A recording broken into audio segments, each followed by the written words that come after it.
The sun blazed fiercely that afternoon, its warmth crushing everything below, turning the brittle grass into sharp edges that pricked at her bare feet. Lila stumbled across the meadow, her breath uneven, her skirt ripped and damp with sweat. Her cheek bore a bruise, her lip split and bleeding. She looked like a spirit, too weary to fade away. Far behind, along the dusty path, she could still hear his voice. Caleb Holt, the man who'd vowed to give her a home, only to make it a cage. His drunken fury echoed in her mind, each word searing like a hot iron. Worthless, ungrateful, mine. Lila's body throbbed with exhaustion, but fear drove her forward. She'd run until her legs buckled, until her lungs begged for relief. When running failed, she followed the faint sound of water. The stream. It glimmered through the trees, a fragile thread of hope. At its edge, she collapsed under a towering willow. Her arms shook as she scooped murky water to her lips. It tasted of soil and metal, but it was life. Her chest heaved as she leaned against the tree, her pulse racing, insects buzzing above, relentless, as if the world mocked her pain. The world was vivid, loud, achingly alive. Her thoughts wavered, half dream, half terror. She recalled the snap of his belt, the stench of bourbon, the moment she knew another night there would be her last. Tears carved paths through the grime on her face. Her body trembled, but her spirit refused to break. Then she heard it, a voice, low, gruff, nearby. "Ma'am!" Her head snapped up. A man stood a few steps away. Tall and sturdy, the sun behind him casting his silhouette in flame. He seemed carved from the wilderness itself, a shadow with piercing eyes. He knelt slowly, carefully, setting down a canteen. "You're hurt," he said softly. "Drink." Lila hesitated. She saw the pistol at his waist, the scars on his knuckles, a dangerous man. But she was too weak to care. She reached for the canteen. The cool water touched her tongue, and tears welled again. He watched in silence, the stream sparkling behind him like molten silver. For a long moment, neither spoke. Two strangers at the world's edge, each carrying their ghosts. She whispered, voice trembling, Who are you?" He met her gaze, his face unreadable. "Just a man who doesn't rest easy." The breeze shifted. The crickets quieted. In that heavy pause, something shifted. Was it kindness that brought him here? Or fate setting them both toward ruin? Lila woke to the scent of coffee and sizzling fat. For a fleeting moment, she thought she was back in her old life.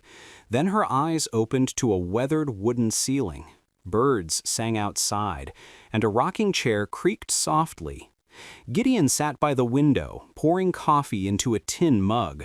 He looked like a man who'd done this for countless mornings, calm, quiet, a little worn. When he saw her stir, he spoke without turning. "You're safe here, for now." Lila pushed herself up, her body still frail. The bed was simple, but clean, the blanket smelling of cedar and smoke. A small fire crackled in the hearth. The room held no luxuries, just what a man needed to survive. He slid the mug toward her. "Coffee. It's strong, but it'll clear your head." She took it, the warmth seeping into her hands, and she nearly wept again. Over the next few days, Gideon brought her meals, tended her wounds, and they spoke in brief bursts about the stream, the sky, anything but their pasts. Each morning she grew stronger. Each evening she caught him watching her from the porch, as if ensuring she was still there.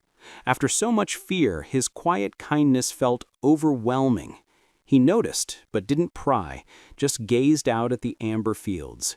"You live here alone?" she asked softly. Gideon nodded. "Been that way, long time." He'd lost his wife to raiders years ago. Maybe that's why he saw the same fear in her eyes, the same quiet trembling she tried to hide. He spoke plainly, no sorrow, no boast, just fact. Outside, the breeze carried the scent of dust and livestock. Lila's eyes lingered on his rifle by the door. "You ever shoot anyone?" she asked. He gave a faint smile. "Everyone out here's got a story they wish wasn't theirs." For the first time she smiled too, small, timid, but genuine. She hadn't always been this way. Back in Willow Bend, she dreamed of teaching, of sharing stories with children. Caleb had crushed that dream when he called her worthless. They ate in silence, the air filled with the hum of crickets and the snap of burning wood. Now and then he looked at her, as if recalling someone else. As the sun sank, Gideon stood and stepped to the door. "Stay as long as you need. Out here, no one cares where you're from." Lila watched him step into the fading light, dust swirling around his boots. Something about him tugged at her, something she couldn't name. For the first time since fleeing Willow Bend, she felt a flicker of safety. But safety in the Wild West was fleeting, and soon that quiet cabin would hear the sound of boots, guns, and fate at its door. A storm rolled in before dusk, the sky turning the hue of scorched bronze. Gideon had gone out early to check traps along the hill. Lila waited by the window, her fingers twisting the hem of her shawl. Each clap of thunder felt nearer, heavier. Unknown to them, Caleb had been asking around in Willow Bend, tracking hoofprints and whispers of a woman heading toward the stream. He was closing in, 1 mile at a time. When Gideon returned, he was drenched, his shirt clinging to him, his hair dark with rain. He set his rifle down and offered a small smile. "Caught 2 rabbits," he said, as if unshaken. But Lila saw a shadow in his eyes, a memory. She handed him a cloth. "You shouldn't have gone out in that," she said. He shrugged. "Old habits." The firelight danced across his face, tracing the lines etched by time. He looked weary, but resolute, in a way that stirred her heart. As she cleaned a scratch on his hand, their fingers brushed. It was nothing at first, just a touch. But the air shifted. He froze, eyes on her. The rain's rhythm filled the silence. Lila whispered, her voice soft, unsteady. "It hurts, but don't stop." He didn't move for a long moment. Then his hand covered hers, rough and warm. They sat there, the storm outside echoing the one growing between them. It wasn't about love or desire, it was survival. 2 wounded souls finding a pulse again. Later the rain softened. He shared a fragment of his past, tales of the men he once rode with, the blood that still haunted his dreams. He spoke like a man confessing to the wind, knowing it might not absolve him. She listened, her eyes gentle. You can't outrun what's behind you, but you can walk beside someone who gets it. For the first time, Gideon smiled, a true smile, one that reached his eyes, kindling something long buried. He looked at her as if seeing life anew. Outside, the thunder faded, leaving only the soft drip of rain from the eaves. Inside, 2 strangers were no longer alone. But down the hill, under the red glow of the waning storm, a man watched their cabin from the shadows, his horse tethered among the trees, something glinting in his saddlebag. What did he seek? What would he bring? If you're still with me, friend, grab a warm mug of tea. Tell me where you're reading from and what time it is there. If you want to know what happens next for Lila and Gideon, hit that subscribe button to catch the next chapter. The morning dawned quiet. Too quiet. Gideon was mending the fence out back when Lila stepped out with 2 mugs of coffee. The sun was warm, but the air felt off, like the hush before a tempest. He noticed it first, boot tracks near the stream, fresh, too heavy to be his. He crouched, touched the earth, and his jaw tightened. Someone had been watching. It wasn't the first time he'd seen such signs. Years ago, when raiders took his wife, he'd felt the same dread, the same stillness before loss. Leela's smile faded as she saw his expression shift. "What's wrong?" she asked. He didn't answer right away, just stared toward the hill. "Trouble," he said softly. That night, sleep eluded them. Gideon sat by the window, oil lamp dim, rifle across his lap. Leela lay awake, staring at the ceiling, every sound outside amplified. A coyote wailed in the distance, then silence. A silence that made her heart pound louder. Near midnight, a knock came, 3 slow thuds on the wooden door. Gideon stood, calm but ready, motioning for Leela to stay back. "Who's there?" he called. A voice answered from the dark. "An old friend, here to talk." But Gideon knew that voice. His grip tightened on the rifle. It was Caleb Holt, the man Leela had fled. Leela froze, her breath trapped. Her past had found her. Caleb laughed outside, a chilling sound that crawled under her skin. "You took what's mine, friend. Send her out, and maybe I'll let you live." Gideon glanced at Leela, her eyes wide, terrified. But there was strength there too. Stay low, no matter what. The door shook with the next blow. Dust drifted from the beams. Leela grabbed the small knife on the table. Outside, boots scraped the porch, and the night held its breath. Then came the unmistakable click of a revolver being cocked. Slow, clear, deadly. Gideon took a deep breath, eyes fixed on the door. He knew this moment was coming. In the lamp's flicker, Leela saw not fear in his eyes, but resolve. Sometimes a man doesn't flee his past, he waits for it to knock. When the door swung open, Caleb Holt stepped in first. He was larger than Leela remembered, his face harder, crueler, his eyes clouded with whiskey and spite. 2 men with rifles flanked him. The smell of rain and sweat filled the cabin. Gideon stood by the table, steady as stone, his hand near his gun. "Caleb," he said, voice low, "you brought friends." Caleb grinned. "Didn't think you'd mind a few extra eyes?" His gaze slid to Leela, and his grin turned vicious. "Look at you, girl.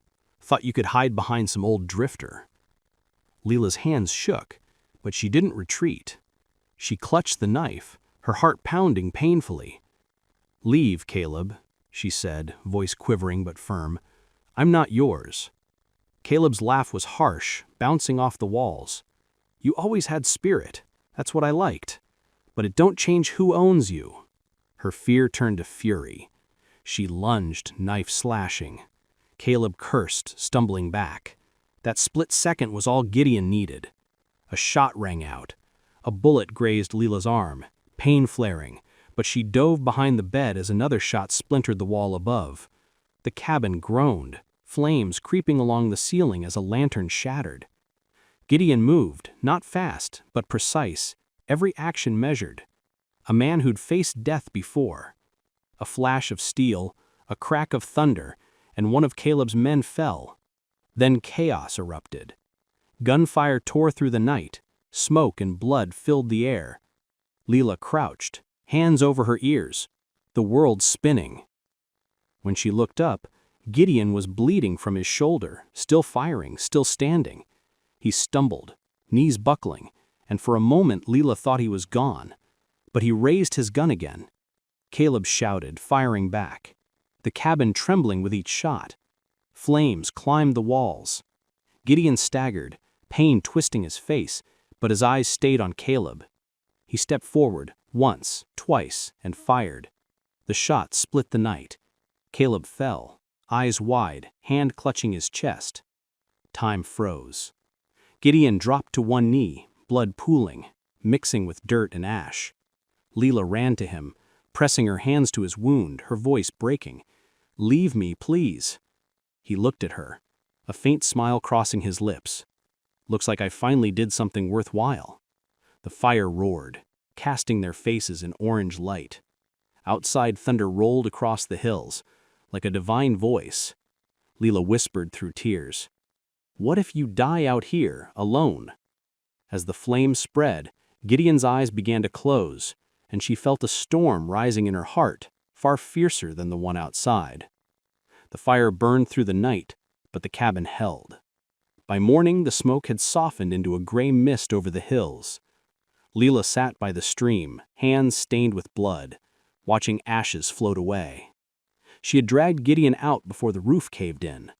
He was alive, barely, lying on a blanket, pale but breathing. When his eyes fluttered open, she could hardly believe it. "You're still here," he whispered. She nodded, voice trembling. "I wasn't going anywhere."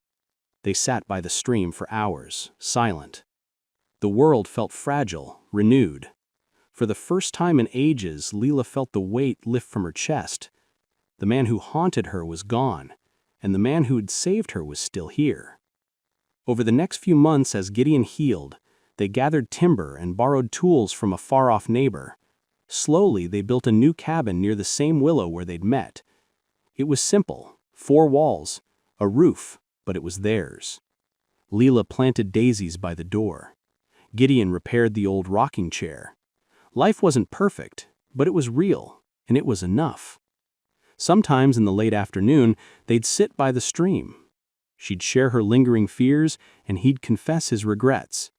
They laughed more than they wept, and each time the sun sank below the hill, they found peace in the quiet. Leela often wondered why their paths had crossed. Was it chance, or something greater guiding them through pain to this quiet place? Maybe every wound led her here. Or maybe it was just life, unpredictable, unfair, but worth fighting for. To this stream, to him. So maybe that's the lesson, friend. You don't need a flawless life to begin again. You just need the courage to keep moving when everything says stop. Because sometimes the toughest path leads you home. If this story stirred your soul, give it a like and hit subscribe to join the next journey. And remember, even in the wildest corners of life, there's always a sunrise waiting.